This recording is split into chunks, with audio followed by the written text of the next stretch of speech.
Barrett, we're trying to make our developments more sustainable, but we want our customers to join into that journey and make their lives more sustainable. So if you just wanted to start with you, Courtney, and what you do and how maybe we can influence our purchasers, how they can make their new homes more sustainable. Okay, so I am an upcycler. I'm an upholster, and I've been doing it for maybe 6 or 7 years now. And my whole passion is about not throwing anything away, literally keeping it, because often at some stage you'll find a use for it. And if you don't find a use, maybe your neighbor will find a use. And if you get to a stage whereby you just can't continue to have it in your house hanging onto it, there are so many places that you can take it to. Charity shops, the tip, if we're talking about furniture, so many charity shops now take larger pieces of furniture. There's so many, there's one in Gosport called Hub something or other, and it takes your furniture and gives it out to those who most need it, who can't afford it at all. Yeah. So there's just so many options in these days now that it doesn't have to go to landfill. Yeah, I love that idea of helping your neighbours. We're creating new communities, and actually you can work with your neighbours, and maybe you don't need something for your house, but they do, and a lot of people are saying that they can't afford to be sustainable because they think it's more expensive, but actually you could do something which would save somebody else or save yourself more money. And you, Sue, so what is it that you do? So I'm a declutterer, home organiser, but I train with Marie Kondo. So I trained with Marie 5 years ago, and rather than just going into people's homes and getting a big black bag out to help them throw things away, we talk a lot right at the start of the process about ideal lifestyle and how you envisage living your lifestyle. So it's great when I've got people that are moving, because we talk about their new home, how they want to live in their new home. And then what I do is I help them go through their belongings before they actually make that move, to make sure that what they're taking with them will fit and leads into their life going forward in that home. But also working with someone like myself, we know how to move things on sustainably. So when I talk about moving things on, it's not about throwing things in the bin, it's about reusing them within your home because you might find a different purpose for it. It's about recycling it, it's about passing it on to other people. There are lots of charities that I work with who will come to your home and collect things from you, or you can send them off. And there's Scratch in Southampton as well, which is a similar sort of charity where they take bigger items of furniture and will help people in their homes that are maybe just getting set up or can't afford. I think that's one of the biggest barriers, is people don't know where to go. Yeah. If it's not, we live it. That's what our jobs are. So we know it. So I think one of the biggest things would be to have a list of all these places, compile something where you can either go and buy or take, or I think that would be really useful to your purchasers. Yeah. And what about if somebody was a first-time buyer? Obviously, they don't have items already necessary to either upcycle or to organise. So a first-time buyer moving forward is about understanding what you actually need. I think a lot of people will hold on to the things they've got just in case, and I think actually it's not always sustainable to hold on to things, because by holding on to things that you're keeping in your cupboards and not using, they haven't got that second life that they deserve, and actually passing it on to a charity or something like that would give them the second life. But for people that are first-time buyers moving in, making sure your home is completely organised so you know where everything is, and having things so that you can see them in the cupboards. Quite often I'll go into kitchens and there'll be the same item 3 or 4 times throughout the kitchen. It's because they haven't been organised, and you buy an extra thing, or I quite often work with people who say, I've been looking for that for ages, and you've just pulled out 2 or 3. Yeah. I think my record on those travel cups that you used to get them from conferences, the ones that are branded, 15 in one house. Well, actually, they only used 2. Yeah. So by passing those on to someone else that will use them at a school or something like that, a football team, then they're creating space in their home, and everything then gets used, rather than it's sitting there not being used at all. I think one of the biggest things is people don't give enough time.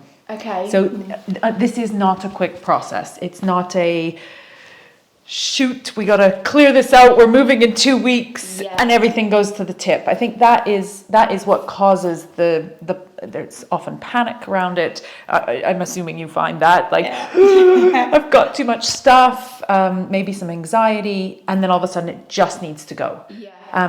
So I think it's got to be like you said, more of a plan as to what we actually need. Going through drawers, not all at once, but over the course of a longer period of time. Do like one room in a weekend, and then just stick to that, so it just doesn't become too overwhelming.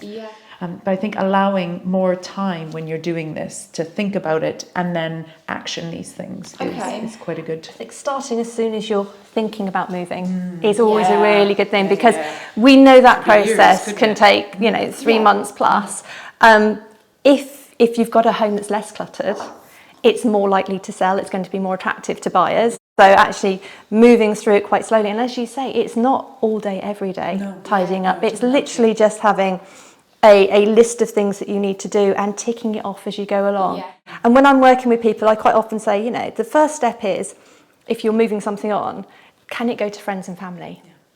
Then can you sell it? Is it Facebook Marketplace? Is it eBay? Is it Vinted? Make a little bit of money and reinvest that money, but that product is then going on and being used. And then there are charity shops. So it's always like a 2 or 3 step process to try and move things on in the best way, but it takes time. And it's just setting aside that time to do it. And what about with the first time buyers looking for new items? Obviously they might be gifted items. I know that a lot of people, parents have got things they don't need anymore, and they give they give things which maybe aren't to their taste. What would you suggest for those sorts of things? Because that could save them some money. It could definitely save them some money, and friends and neighbours, my daughter's school recently said we've had a Ukrainian family living with us. Does anybody have any furniture? Well, literally all the parents, like there's over 100 of parents in the class. We kitted out their entire home. Washing machines, dishwashers, you name it, all good quality that we didn't know what to do with. And we could literally filled an entire house. So yes, it might not be your taste, but there might be sentimental value behind it. And then if there is sentimental value, there are things you can do, like really simple things. You don't have to strip the whole piece of furniture back or and take hours sanding it. You can just put a little bit of paint on, with a bit of a key and Annie Sloan paint. There's loads of paints out there, Rust-Oleum, and they're very easy, and they're not, although the prices have gone up a little bit recently, they're not hugely unaffordable. We actually have done a sustainable show home at one of our developments, so we wanted to bring the outside in and use sustainable things, so they'd sort of all the furniture as well, so it was like the corks on the top of the reused, and then made tables out of them, so it was all from sustainable sources. So we are trying to encourage people, and hopefully when they're looking around the show home they'll think, well actually I've been saving all these corks, or I've got all this furniture I don't need or don't want, maybe I could actually make it to something I do want or do need. Definitely. One of the really easiest things, I don't know if you've ever done anything like this, is just using wallpaper. You take let's say a chest of drawers, and you've got panels on the side, and maybe you would have to do it with flat furniture. You take the handles off, you wallpaper it, you get a little bit of sanding paper, and you just feather the edges. Bob's your uncle. That's all you have to do. You might want to put a little bit of a top coat on, like a varnish or something like that, just to seal it, so that finger oils and stuff like that don't get on it. And it literally transforms. You've got nice wood outlined and your choice of wallpaper. So how did you both get into doing what you do? I took a sabbatical from work because my son was just about to go to uni, and I was the mum that was coming home from work and cooking and putting my laptop on, and I thought actually in this last year, it's a bit late because he was 18 at this stage, maybe I ought to be a bit more present. And a friend gave me the book, and we'd both been working full time, my husband and I, and our home was just, I wouldn't say it was cluttered, but cupboards were full of life, basically, because during the weeks we were working, every weekend was sports and taking the kids and having nice family time, and we hadn't set aside the time, as we said earlier, to do that clearing out. So I read Marie's book and worked through it, and then just had this sudden aha moment of, this is why it works. I'm not shuffling things around and tidying up and putting things in drawers anymore. I'm actually deciding what we need now going forward and keeping the stuff that's really important to us. It's not all about getting rid of stuff at all. It's about selecting the stuff that enhances your life and then finding homes for other things. And it made such a difference to how we live. And I do find this with everybody I work through. If you work through your whole home and you see the volume of stuff you've got and the duplication, it does change the way you shop. It really does. And most of the clients I work with then become more conscious consumers, because you're much more aware of what you're bringing into your home and what you've already got in your home and what you don't need anymore. Yeah. So there's a definite shift from the I want to actually it's what I need. Yeah. And it's really rewarding. Those panic buys can kind of go by the wayside. Absolutely. Yeah. So it means that actually everyday people can get into doing what you do, and they just need to maybe change their mindset and think about what they're buying, or think about how they're organising themselves. It's not that they have to be a set person. Anybody can do it. Anybody can do it. And the beauty of the way the method works that I work with, the KonMari method, is that it is literally step by step. Yeah. So you don't have to be doing loads in one go. You can just tick something off, like we were saying about it's just a little bit at a time. Yeah. And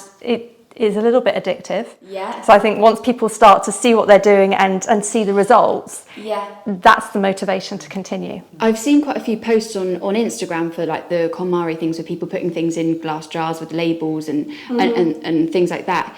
Is that all quite sustainable? How are they all doing that? So they're reusing things, or is that? So I wouldn't say that was KonMari. So I think there's an awful lot of beautifying on Instagram going on, and it can look lovely. And if that is how you want your home to look, then we can deliver that, absolutely, or you can choose to do that. What I always say to people as a first point is, let's organise what you've got in your space. Let's make sure that what you've got is what you need. Use what you have to organise things. So if you want to try decanting things for it to look pretty, it functionally it works quite well because you can see what you've got, but don't go out and buy loads of new stuff first. Use what you've got. So Tupperware, takeaway cartons, or anything just like that. Jars exactly that come in with sauce in them and stuff. Make sure that system works for you, because there's no point in spending loads of money on something that potentially the system doesn't work, it's too much faff, or you don't like it, you can't keep it up. If you do like it, most people find that actually they're more than happy with how their cupboards look. They don't need to go out and spend lots and lots of money buying nice pretty things for their cupboards. A jar that shuts properly, and you can just put a little label on it, and then just sorted. And what about, obviously one of the benefits of buying a new home is that they're a blank canvas. If you're living by this very organised lifestyle, does that mean that you're then not putting personality into that? The whole idea is you're creating a space that supports the lifestyle you want to live. So it's about choosing the things that you want to be able to do in your life, rather than having and everyone's different. Some of the people I work with are minimalists completely and just want completely clear surfaces. Other people want a more lived in environment, and it works both ways. The difference is they are choosing what they want to support their lifestyle at the moment. So you can make it work for you however you want it to look. It's a bit more difficult if it's a couple that want really divergent things, but there's compromise in every relationship, isn't there? So it's about choosing the way that works. The beauty of doing it this way is it's bespoke to you. And what about for, in a similar way, obviously with the blank canvas, putting character into your new home? You don't actually have to have new furniture, because I think there is a big stigma that you have to have new furniture when you get a new home. But actually, you probably can. It's like Sue said, you've got to be true to what you love and who you are at the end of the day. I posted about this today, and a couple of my followers came up going, I've got a Barrett home, I've got a David Wilson home, and all of my stuff is upcycled or recycled or comes from my granny, and they've sent me pictures. They look beautiful. It's absolutely beautiful, and it doesn't look like old furniture in a new build in the slightest. I know one lady made a huge blue wall and then put her gold furniture against it. You make it as you want to make it. Because I think people do worry about that. They buy a new home and they think, oh, well, I can't bring the old furniture I've got with me because it's going to look silly in my new home. But actually we want to break that. You don't need to do that. And if it's maybe that you don't like it anymore, that's a different reason that you might want to get rid of it. But actually, rather than just throwing it out, there is plenty of other ways that you've been discussing that they can do something new with it, or pass it on to a charity, a friend, a neighbour, or somebody else that can make some use out of it. Yeah, definitely.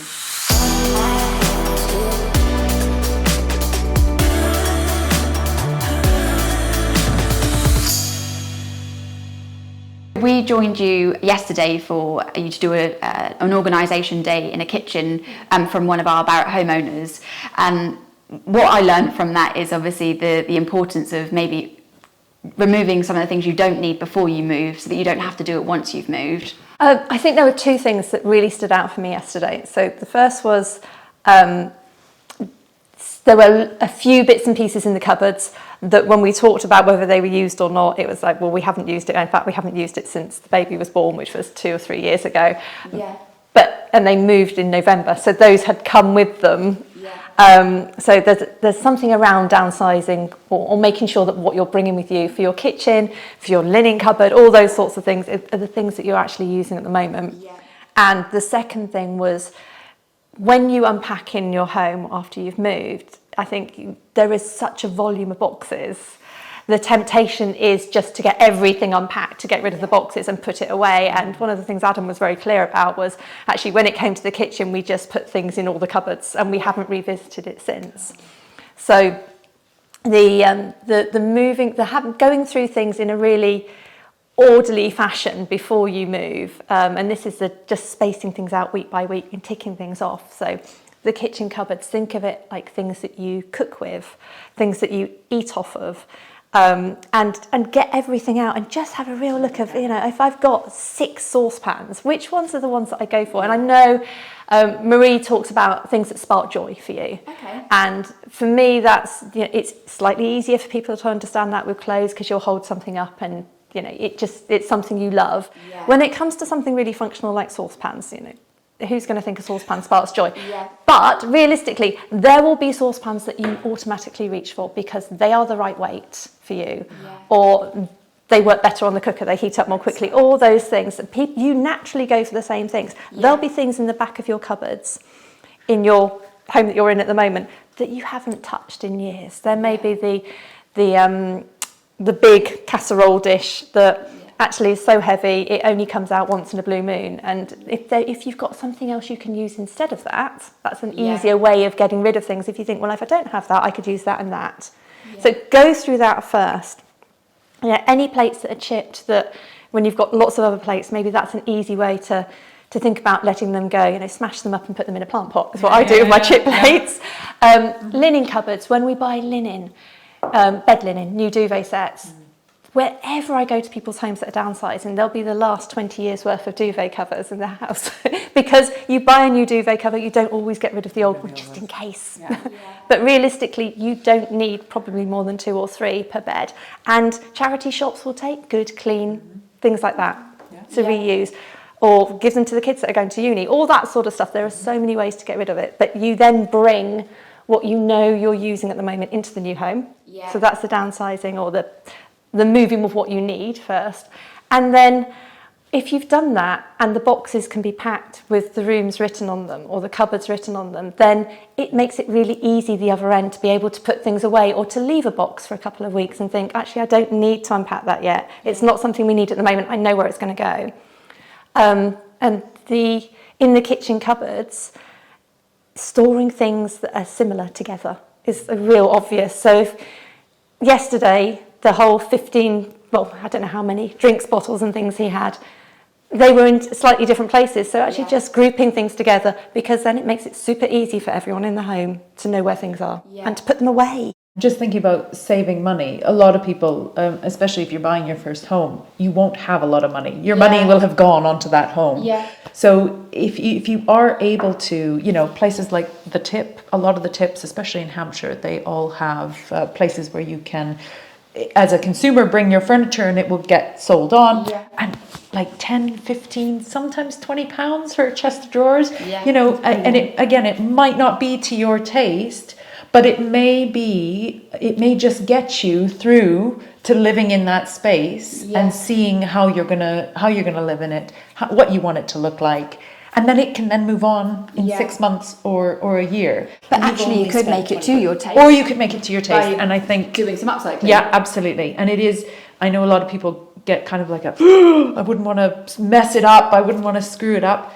Really, at the end of the day, it's a bit of paint. Yeah. And if you are able to plan it where you think you want to put the paint, Pinterest is an amazing place to go and get ideas. Just type in painted wardrobes or painted chest of drawers, and you'll start to see, put yourself a mood board together. You'll start to see what you like, and then you can look at the when you go into Rowan's has a lot of furniture. The British Heart Foundation has a lot of furniture stores. You can then visualize what you like, whether that piece is going to work, and honestly, there's YouTube. It's so easy. You put a bit of paint on and you make a mistake, you paint over it, But you spoke about the fact that when you started doing this, you just tested something on your daughter's furniture. It doesn't need to be something that you already know how to do. Exactly. You learn as you go. Yeah, absolutely. So literally my daughter and I read on the Annie Sloan website how to use her paint, and we just thought, let's do it. Give it a go. And it was such a lovely time, her and I together, and I look back at it now, it's still up there, and she still loves it, and I think, why did I put that distressing right in the middle of that's not where it should have gone, but it doesn't really matter, because most people don't look at a piece and go, oh, that one particular tiny little piece doesn't look quite right. They'll look at they step back, they see the whole piece, as opposed to that one tiny little mistake that might have been done in the corner, that you'll remember for the rest of your life. People don't see that. They come into a room and they see the bigger picture. And that piece of furniture probably is a better piece of furniture than maybe if it was made out of MDF, or if it was a cheaper bit of furniture that somebody might have been gone to the shops to buy.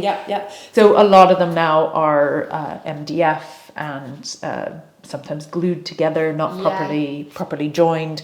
If you go and get a nice like even 60s, 70s, obviously later it's all proper joinery. Any furniture later than that, 60s, 70s, I don't know if I've seen a lot of 80s furniture, but you get good quality. It's solid. The drawers work. The MDF doesn't swell. It's just it's a lovely way to keep furniture going in this day and age of chucking things out. I love the circular thing you talked about, the fact that I don't think anything's ever necessarily permanent, and you've said that, you can paint something and if it's not right, you can change it.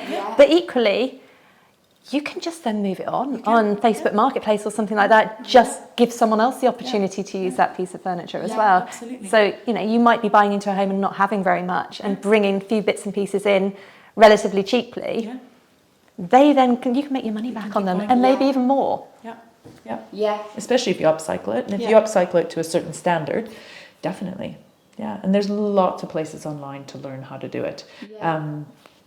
If you don't have the money to afford for someone else to do it. So a lot of people are actually downsizing, so we have quite a lot of people who are deciding to move from a large 5-bedroom house, and maybe they're moving into a new area and they don't want to take everything with them. The obvious conversation is, how are you going to live in that space? Are you going to be entertaining still?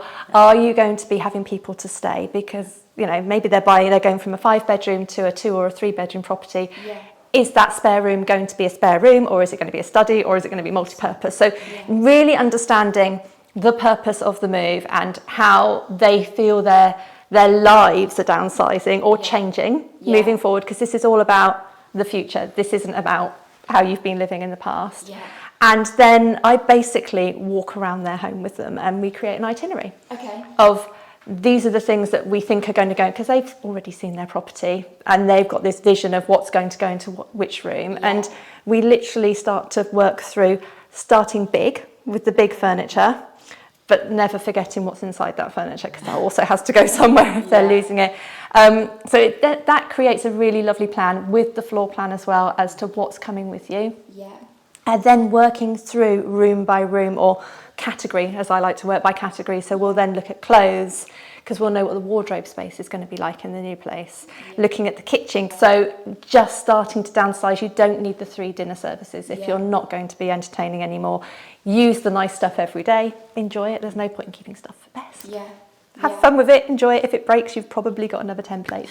And we just work through like that. But it does take 2 or 3 months to go through that process in a really thoughtful and mindful way, because this isn't just that rush at the end. So you both have some great ideas of where people can take their unwanted furniture, or even to go and buy some furniture that maybe is unwanted from somebody else. You've kindly put together a list for our listeners to be able to cite these things. Most of the tips nowadays have places that you can go and purchase from. There are loads of charities, but I'll put a list, as I said, I'll put the list together. And also on my website, there's a page which is all about where you can let things go.